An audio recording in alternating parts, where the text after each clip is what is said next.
Hey guys, and welcome back to this channel. In this video I'll be showing you guys how you can enable the Assistive Touch button on your iPhone in the accessibility tab.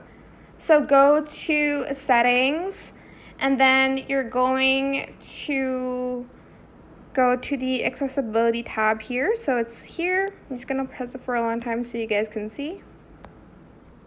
Then you're going to go to the touch section. Go to Assistive Touch, and you're just going to enable that, and the Assistive Touch will be here, and you can move it around. You can press like home, Siri, scroll down, etc., etc.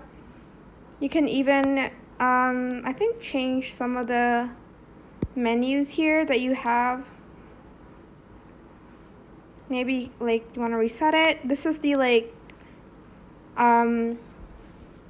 default menu that they have.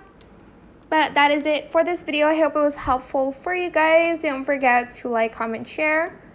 Also subscribe to this channel if you haven't done that already. If you have any more questions about this video, just leave it in the comment section down below. I'll try my best to answer them all for you guys. And if you found this video helpful, please click the thanks button as well. That is it for this video. Thank you so much for watching. Bye.